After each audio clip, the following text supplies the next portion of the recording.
Muito boa noite e bem-vindos a caminho das presidenciais de 18 de janeiro. Esta é a noite do frente a frente entre António José Seguro e Luís Marques Mendes, em direto na RTP1, RTP Notícias e RTP Internacional. Sejam os dois muito bem-vindos à RTP. O sorteio ditou que o primeiro a responder hoje é António José Seguro e que será então Luís Marques Mendes a encerrar este debate.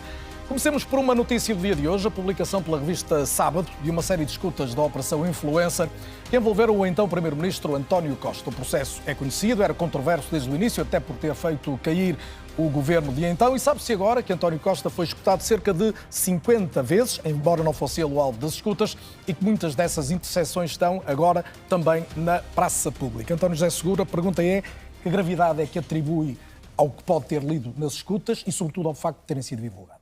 Bem, em primeiro lugar, muito boa noite. Sim, cumprimentar o Luís Marques Mendes, expressar o meu regozijo pelo nosso Presidente da República já estar em casa, ter sido do hospital, e cumprimentar todos os nossos telespectadores, em particular a comunidade de portugueses que trabalham fora de Portugal e especialmente e em particular os portugueses que estão na Venezuela, que passam neste momento uma situação de angústia e que merecem uma palavra de esperança e de solidariedade.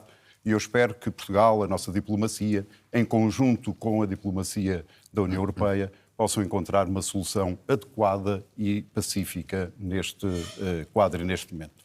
Bem, eu estou preocupadíssimo com aquilo que li hoje e com aquilo que se passou há 2 anos. Há 2 anos, a Procuradora-Geral da República colocou num comunicado que o Primeiro-Ministro de Portugal estava a ser investigado. E passado 2 anos, não há absolutamente nenhum facto que prove essa justificação. 2 anos, num caso destes, é uma situação muito grave. E aquilo que vamos tendo conhecimento, como hoje aconteceu na revista Sábado, são transcrições de escutas que não têm a ver com aquele processo e com aquele facto. Eu nem percebo como é que estão num processo de investigação. Não compreendo. E por isso a Justiça, eu disse há uns dias que a Justiça tinha que ser competente. E considero que isto não tem nada a ver com o Estado de Direito Democrático. Alguém tem que vir responder. Nós estamos a falar e alguém é o Procurador-Geral da República. Claro, nós estamos a falar de um cidadão que é Presidente do Conselho Europeu, que era Primeiro-Ministro na altura, o país perdeu um governo, o país foi a votos, o país que tinha uma situação de estabilidade política e passou para ter uma situação de instabilidade política, já com 2 eleições depois disso, e ninguém responde, ninguém é responsável. Isto não pode ser assim. E, portanto, a situação é, do meu ponto de vista, grave. Luís Marques Mendes, numa questão anterior já deste processo, boa noite e bem-vindo também, quando se falou da questão da autorização ou não por parte do Supremo em relação às escutas ao então Primeiro-Ministro, disse que a lei tinha sido cumprida. Perante esta divulgação, mantém essa ideia de que a lei está a ser cumprida e bem cumprida? Já lá vamos, porque há vários factos aqui a terem atenção. Primeiro, um cumprimento para si, outro cumprimento para o António José Seguro, um cumprimento para os nossos telespectadores, também um cumprimento especial para os telespectadores das comunidades portuguesas. Eu espero e tenho ainda esperança que haja um debate próximo em que nós possamos discutir também os temas das comunidades portuguesas, que é mais importante porque Portugal não são só os 10 milhões cá de dentro, também são os 5 ou 6 milhões lá fora que têm problemas e ambições. Posto isto, vamos a este assunto. Eu acho que este assunto dá razão à proposta ou compromisso que assumi na semana passada, num outro debate televisivo, de que é preciso rapidamente, com pressa, dar o pontapé de saída para um pacto na Justiça. E anunciei que o meu primeiro Conselho de Estado, depois de ser eleito Presidente da República, será exatamente sobre essa matéria. Para começar a aproximar posições, porque senão PS, PSD, designadamente estes 2 partidos, parecem condicionados e não se aproximam e não se faz nenhum entendimento. Mas vê uma gravidade particular na divulgação destas escutas? Claro que vejo. Por isso é que eu digo que isto confirma que a Justiça está doente. Olha, e o Ministério Público em particular? Não, tudo. Mas vamos por partes. Primeira parte, violação do segredo de justiça. É gravíssimo. É mais uma, mas é grave. E não se resolve, como o Ministério Público pretende, com uma participação crime contra a revista Sábado e os seus jornalistas. Os jornalistas não assaltaram o Ministério Público. Alguém lhes passou a informação. Logo, devia ser investigado exatamente quem é que passou aqui a informação. Acresce ainda que, pela jurisprudência do Tribunal Europeu, o Ministério Público não vai ter espécie nenhuma de razão. Mas esta questão do segredo de justiça é uma matéria que os políticos podem rever em próxima alteração. Segundo ponto, a Operação Influencer. Concordo com o António José Seguro. é inqualificável que ainda não esteja encerrada. Encerrada quer dizer ou arquivada, se não houver provas, ou então com acusação. Isto é absolutamente lamentável e o Ministério Público não pode ter uma investigação no seu cargo ali até à eternidade. E o Procurador também tem de falar sobre isso, na sua opinião. Tem o Procurador, é o Ministério Público, o Procurador é o topo do Ministério Público, com certeza. Mas a questão é, sobretudo, são as questões de fundo. A questão de fundo é lamentável. Mais de 2 anos. Ou 2 anos. Terceiro ponto. Para concluir. Também há outra coisa lamentável, absolutamente lamentável. Quando foi da Operação Influencer, foram descobertos 75 mil euros em notas, escondidos no gabinete do chefe de gabinete do Primeiro-Ministro. Ninguém até hoje deu uma explicação cabal e definitiva. Nem o chefe de gabinete, nem o ex-Primeiro-Ministro, nem o Ministério Público. E, portanto, tudo isto mostra que as coisas estão, de facto, mal. E o mal significa o seguinte, é sacar responsabilidades, mas também é da classe política juntar-se, fazer um entendimento e fazer as reformas que sejam necessárias para pôr a justiça a funcionar. E é um tema melhor. que ambos já trataram como prioritário para os vossos mandatos, se vierem a acontecer. Eu queria só dizer uma coisa. É essencial que se peçam responsabilidades e que se exijam responsabilidades. Não se passar por isto sem que alguém assuma essas responsabilidades. E não é só aqui. O cartel da banca foi condenado em 2 momentos a pagar 225 milhões de euros. Não pagou porque escreveu. Escreveu porquê? Quais são as razões? Quais são as causas? Quem é responsável? Quer dizer, o país não pode viver com uma justiça... Vai pedir essas explicações a quem, se for Presidente da República? Naturalmente que essas explicações têm que ser dadas já. Não se pode esperar pela eleição presidencial. Já devia ter sido dada há meses. Nós não podemos passar por uma situação de justiça em que as coisas acontecem, lamenta-se, encolhe-se os ombros e ninguém é chamado à pedra. Ninguém é responsável, ninguém é responsabilizado. Desculpe, nós vivemos num Estado de Direito Democrático e os operadores da justiça e os responsáveis da justiça têm que prestar contas, têm que prestar responsabilidades públicas. Não têm todos o mesmo grau de responsabilidade. Mas é uma questão de credibilidade e de respeito. Então acha normal que os bancos tenham sido condenados a pagar 225 milhões de euros e tenha prescrito? E ninguém assume responsabilidades? Não é apenas para concluir, o Carlos Daniel, se me permite. Evidentemente que estamos totalmente de acordo. Pedir responsabilidades. Isso é óbvio. E as questões que eu coloquei há bocadinho são muito sérias, são 3 questões muito sérias. Agora, há uma diferença que eu tenho relativamente ao António José Seguro. Cada um é como é. Nós temos muitas coisas em comum, a democracia, a moderação... Vamos às diferenças. Mas há aqui uma diferença, que é...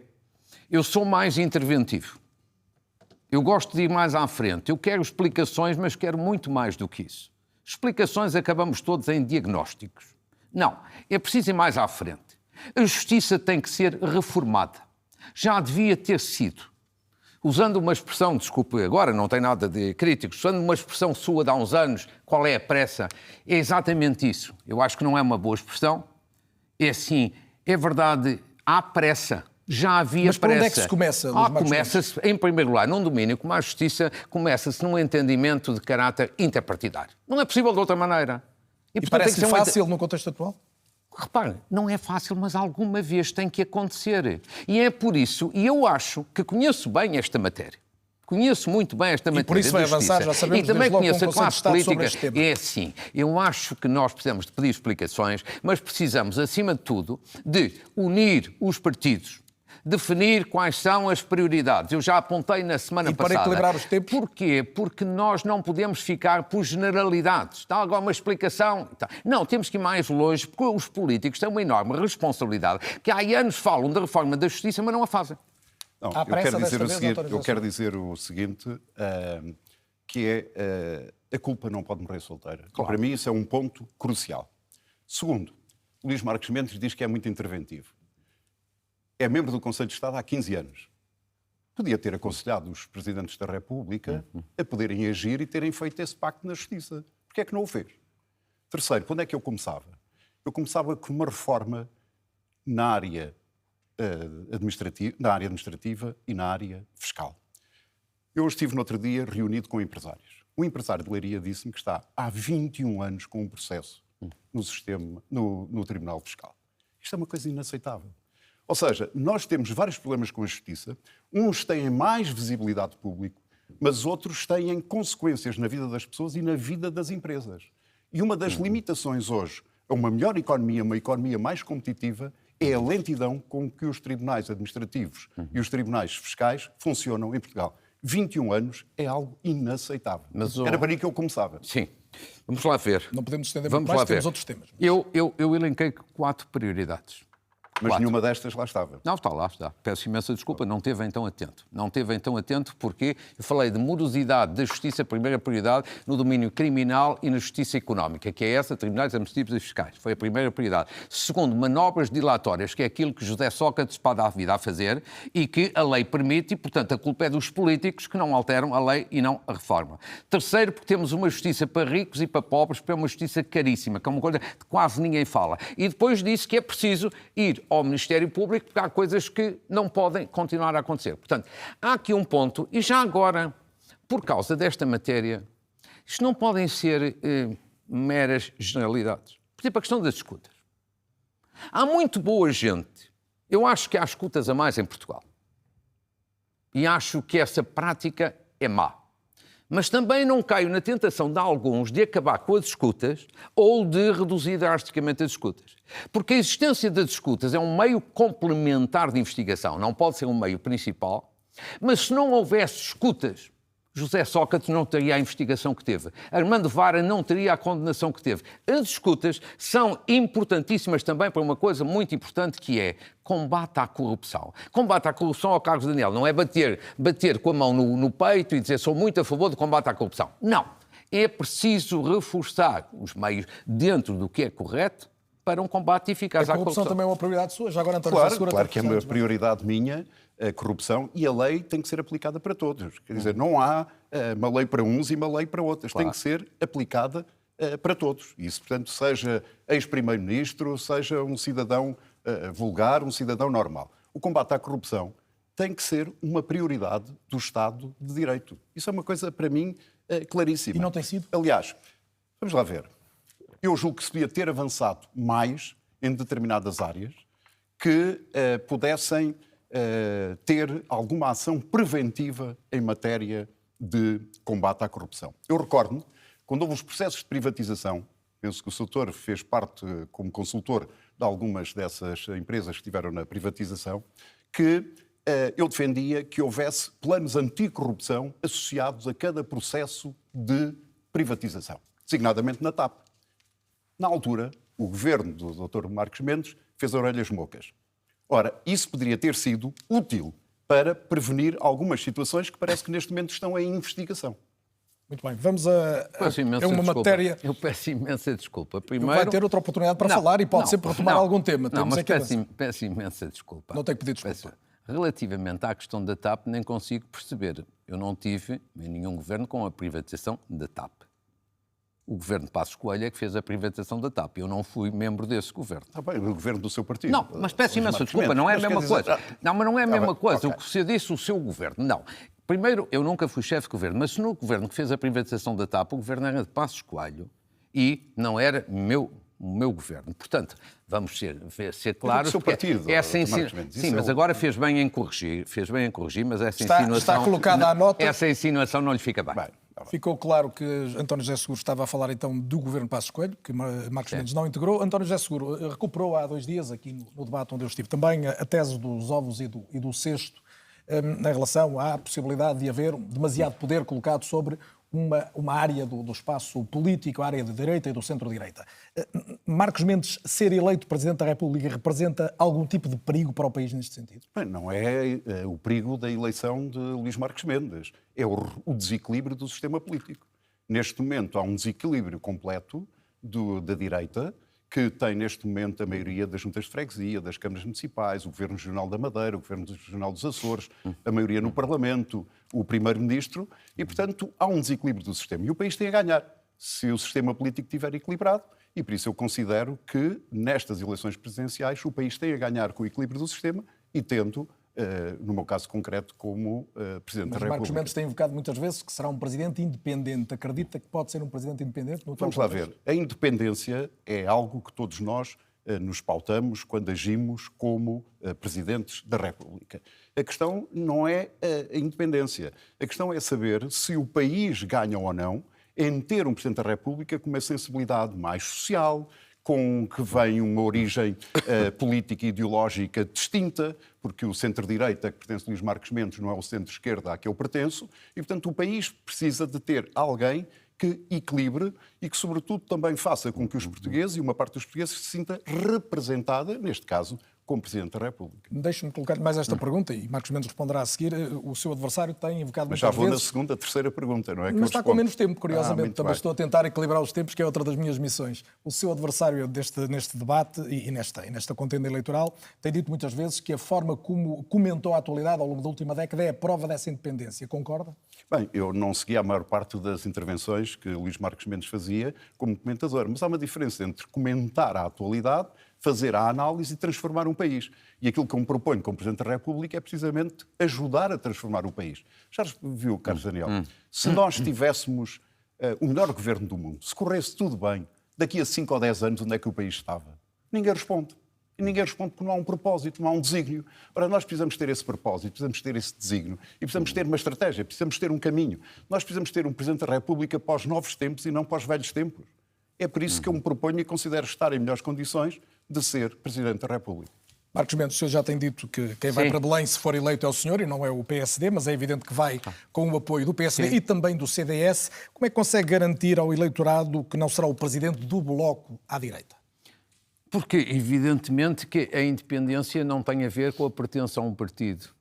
Mário Soares, Jorge Sampaio, Cavaco Silva, Marcelo Rebelo de Sousa foram líderes partidários e foram independentes. E eu já dei provas da minha independência. Agora, quanto a esta questão dos ovos no mesmo cesto, é muito interessante. Já houve um período em Portugal há 30 anos, com Guterres a primeiro-ministro e Jorge Sampaio a Presidente da República, em que os ovos estavam no mesmo cesto, ou seja, dois socialistas no topo do Estado. António José Seguro... E depois também houve algum tempo de Cavaco Silva Deixe-me só aqui... Foram as exceções essas. Deixe-me só aqui dizer, recordar, António José Seguro fazia parte desse governo. Ou seja, fazia parte dos ovos que estavam no cesto. E nunca se queixou de haver essa concentração de poder. E nunca se queixou como ninguém se queixou. Porque é uma situação normal e natural. O importante não é se os ovos estão no mesmo cesto, é saber mesmo se quem exerce a presidência é capaz de ser isento, imparcial, equidistante e independente. Portanto, dá jeito agora falar disso, mas quando usufruiu dessa situação, não se queixou. Mas vamos lá ver. A questão mais importante para mim não é essa. Há, de facto, uma grande diferença entre António José Seguro e eu. Primeiro, a convergência, deixe-me só explicar. Há uma convergência grande entre estes dois candidatos. Sem dúvida. O jogo das diferenças entre os dois não é fácil de estabelecer. Independência e tudo. Mas há uma diferença. António José Seguro privilegia mais as proclamações de caráter genérico. Há bocadinho o fez. Eu quero ser bastante mais ativo e interventivo. Isto não é crítica nenhuma. Cada um tem o feitio que é, tem o estilo que é, a atitude que tem. Vou-lhe dar aqui um exemplo.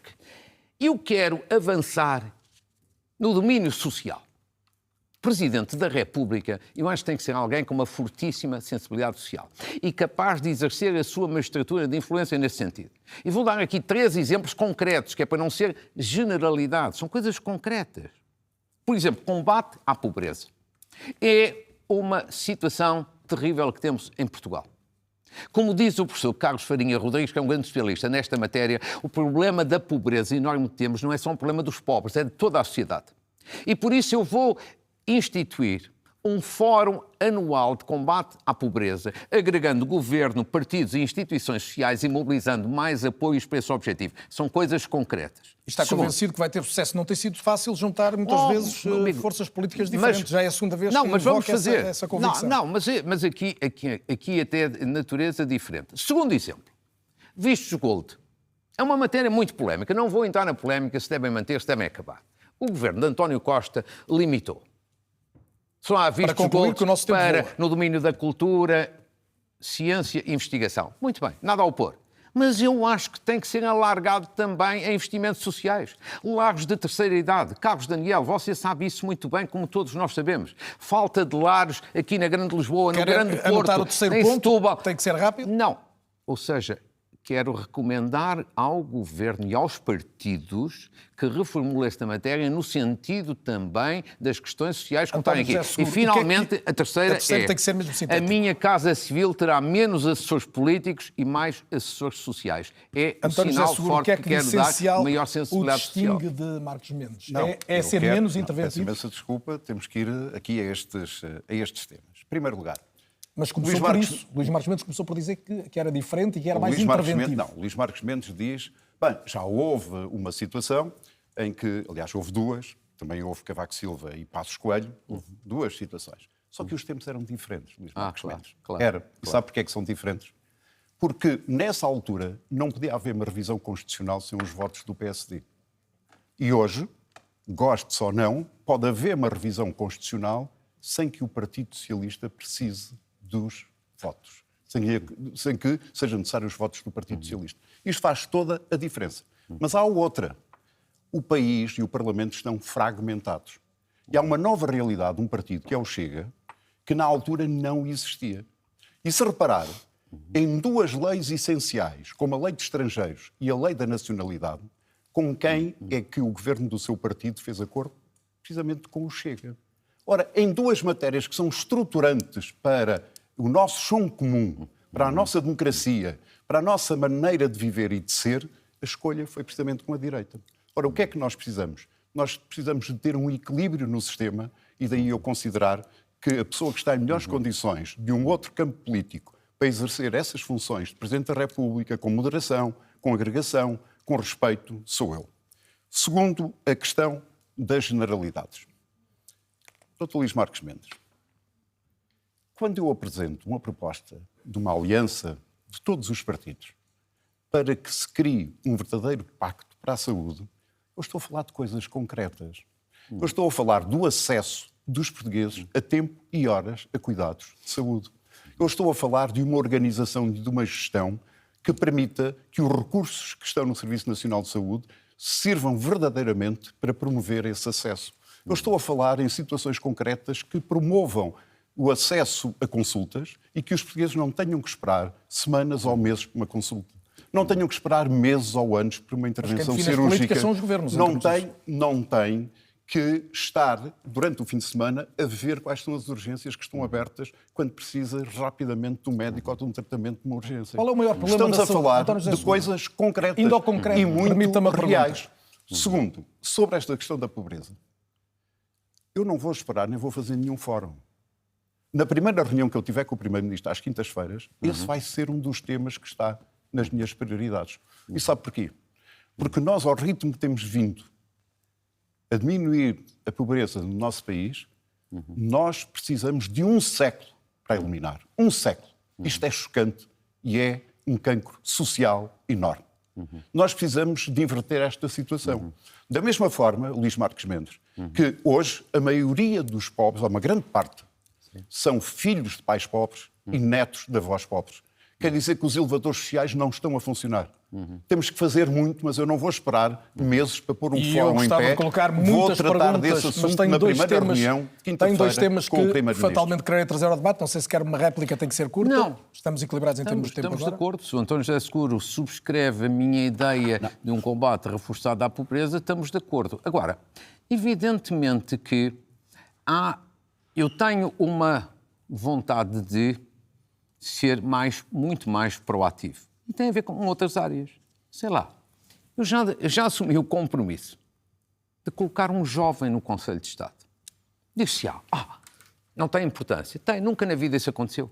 Nunca na vida. O Presidente da República designa 5 pessoas para o Conselho de Estado. Nunca na vida alguém designou Permita-me incluir um jovem. outro tema de atualidade muito relevante, que é a questão das leis de trabalho. Eu tenho que os ouvir aos dois sobre... Mas podia-me deixar só acabar aqui o raciocínio. Com a questão dos jovens? Não. A questão dos jovens é uma proposta concreta.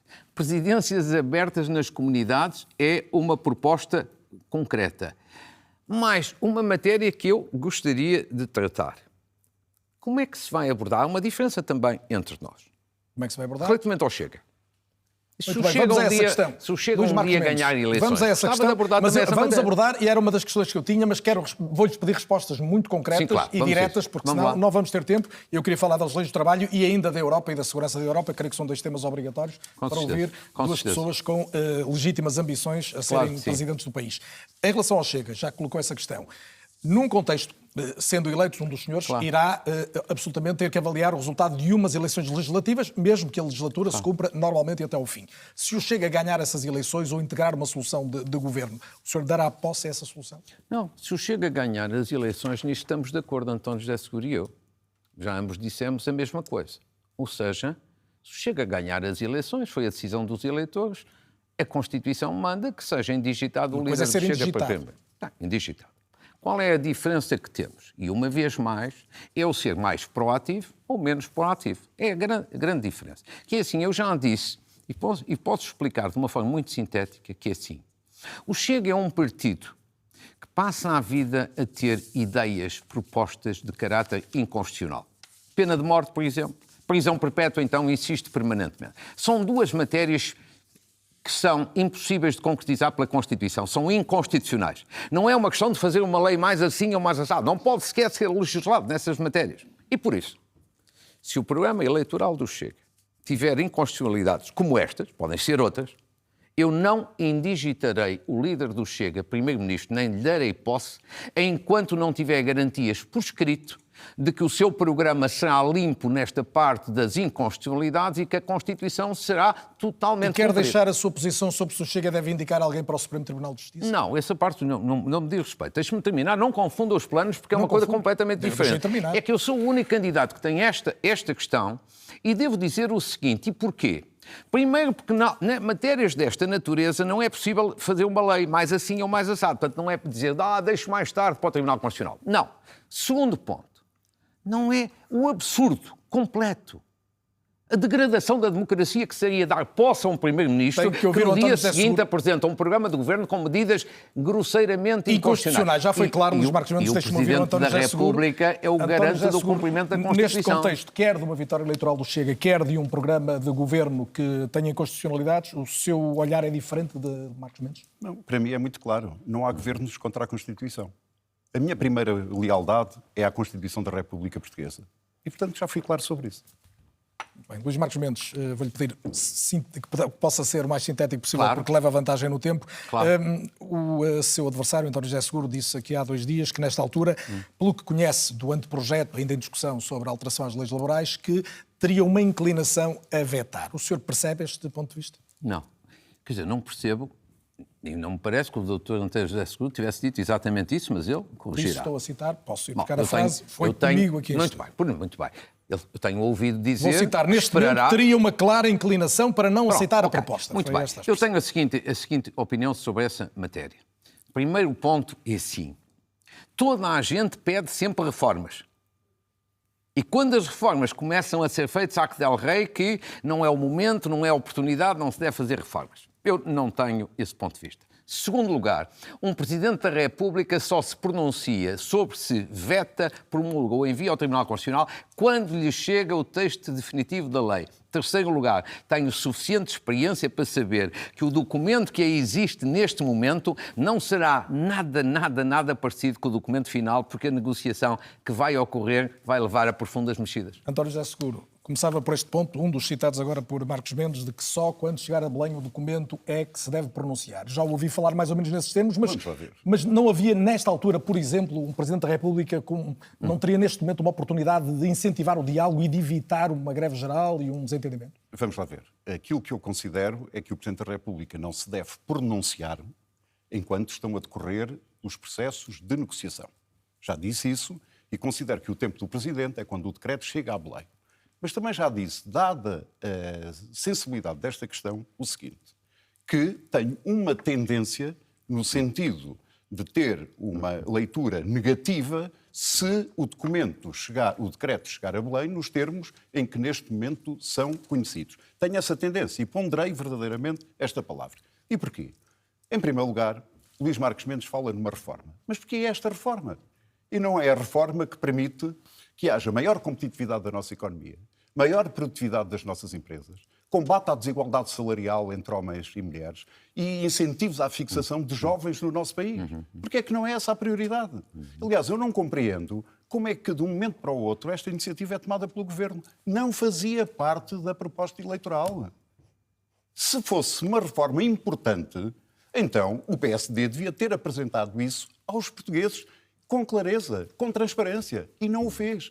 Uma das coisas que a nossa democracia precisa é de transparência, é de clareza. E se isso verdadeiramente era uma reforma, então devia ter sido apresentada. Mas não é. O Governo tem de retomar agora? Bem, o Governo, estamos num processo de negociação. Eu já disse que compete ao Governo descalçar esta bota, porque foi ele que a calçou.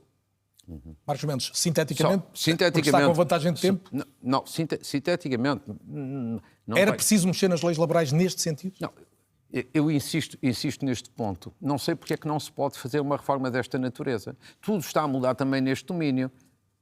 Transição digital, inteligência artificial, teletrabalho, há um conjunto de alterações. Isso é relativamente pacífico. Deixe-me só colocar esta nota. A Ministra disse que a lei atual está desequilibrada a favor dos trabalhadores. Não. Eu reparo, isso foi a Ministra, não sou eu. Não. Isso é que eu estou a perguntar. Não, isso não sou eu. Eu só peço duas coisas. Primeiro, não gosto muito desta ideia de que toda a gente normalmente pede reformas e no momento em que elas começam a acontecer, não é tempo, não é o momento, não é oportuno, devia ser assim ou assado. Quer dizer, é isto que a mim me faz impressão, porque uma pessoa tem que ser, de facto, ter iniciativa, tem que ter ação, tem que ser proativo. Segundo lugar, nesta matéria, mais do que transparência, que também evidentemente é importante, eu acho que são importantes duas coisas. Digo isto desde o primeiro dia e estou neste momento muito feliz porque o ambiente está muito desanuviado, que é equilíbrio e o GT. Equilíbrio porque, como diz o João Proença, numa recente entrevista, muito bem feita, que foi secretário-geral da UGT, diz, uma empresa são os acionistas, são os gestores e são os trabalhadores. Tem toda a razão. Portanto, equilíbrio. Segundo lugar, desde o primeiro dia que eu digo, é importante um acordo com o GT. E é que hoje acrescento, acho que vai haver um acordo com o GT um dia mais tarde, depois da greve. Bem, Marcos Mendes, o equilíbrio dos tempos tem que ser gerido por mim. Eu queria lançar um último tema para os últimos 3 minutos de debate, que é o tema da defesa da Europa e desde logo a defesa da Ucrânia. Putin disse ontem que está preparado para uma guerra com a Europa. É evidente que não falta quem veja nisto um bluff, mas também uma ameaça efetiva. Eu gostava da sua opinião sobre isto e sobre como é que a Europa pode reagir, quer do ponto de vista militar, envolvendo os seus homens, desde logo os portugueses, quer do ponto de vista do financiamento. Bem, eu sobre isso já disse com muita clareza e com muito pormenor qual é a minha posição. Em primeiro lugar, eu não percebo porque é que há um número mágico, 5%. Tem que haver um aumento de despesa, de despesa para 5%. Segundo, admitindo que tem que haver uma subida, mas primeiro nós temos que fazer um exercício. Mas admito, com o atual contexto, com o posicionamento dos Estados Unidos... Acabei de dizer que admito que possa haver necessidade de uma subida. Mas antes de fazer essa subida e de a definir desse montante, nós temos que gastar melhor. Em 2023, o conjunto dos países da União Europeia, mais o Reino Unido e a Noruega, gastaram cerca de 3 vezes mais em despesa militar do que a Rússia. Portanto, nós temos que saber se com o mesmo dinheiro podemos fazer melhor. Mas temos pouco tempo para decidir, António José Silva. Pode, com certeza. Mas que esta não é uma matéria de sim ou não. Não, eu estou a dar-lhe tempo até porque está em desvantagem. Mas então deixe-me continuar. Mas a minha nota é esta. Não há tanto tempo assim. Temos esta declaração de Putin, temos o posicionamento diferente da atual administração americana. É só colocar estas notas. Deixe-me continuar, porque estas questões precisam de ser explicadas. E, portanto, em vez de cada Força Armada ter o seu helicóptero, o seu submarino, o seu tanque, podia haver aqui economias de escala. Terceiro, uma coisa é aumentar a despesa para comprar tecnologia norte-americana, outra é aumentar e fazer investimentos em defesa para comprar europeu. Eu opto por esta segunda opção. E nós temos que ter um sistema científico europeu, ancorado em sistemas científicos nacionais, onde o investimento é feito com inteligência, para aumentar a capacidade estratégica do nosso país e, simultaneamente, a tecnologia daí oriunda ter uma aplicação dual. O que é que eu quero dizer com isto? Uma aplicação em matéria de defesa, mas também uma aplicação em termos económicos. Porque sensores, infravermelhos, drones, para não dar outros exemplos, podem ter aplicação e podem ser estímulos e incentivos para a nossa economia. Dito isto, que é o quadro de fundo, eu considero que todas as negociações que existem para levar ao cessar-fogo eu espero que sejam bem-sucedidas na Ucrânia, não podem pôr em causa a segurança da Europa. E por isso a Europa tem que estar nesse processo de negociações. E esse processo de negociações tem que ser um processo que respeite o direito internacional e que garanta uma paz sólida e duradoura na Europa. E para o esforço de defesa europeu, admite que o financiamento recorra, se não for possível chegar aos ativos russos, porque é uma questão bastante controversa, que o financiamento recorra, por exemplo, a um imposto europeu, uma emissão de dívida conjunta de eurobonds para este caso específico? Vamos lá ver. Eu já defendi, há muitos anos atrás, por muita incompreensão de muita gente que agora diz que eu tinha razão, que a Europa, em determinados investimentos, se justifica fazer a emissão de eurobonds. E, portanto, essa pode ser uma possibilidade. Essa pode ser uma possibilidade, mas volto a dizer, mas feito primeiro o exercício para saber se os montantes que neste momento já estão gastos são, digamos, suficientes ou se, pelo contrário, precisa de haver um aumento maior. Mas também é necessário nós termos aqui um espaço de âncora institucional, porque nós temos Estados que são membros da União Europeia e temos Estados que não são membros da União Europeia, embora sejam membros NATO. É importante que haja esse debate para que nós ganhemos tempo. Marcos Mendes, o senhor tem dito que a Europa já devia ter investido muito mais, que andou até a brincar com o fogo, é uma expressão sua. Como é que se financia o esforço que pode vir a ser preciso?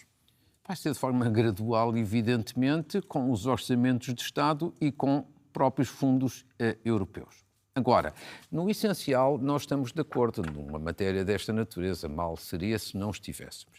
Há apenas pequenas nuances. Relativamente à Cimeira da NATO, que fez o acordo dos célebres 5%. Eu devo dizer o seguinte, acho que foi de uma importância capital. Claro que aquele objetivo vai ser muito difícil de alcançar e provavelmente até será alterado no futuro e muitos países não vão conseguir, dentro dos prazos previstos, concretizar aquele objetivo.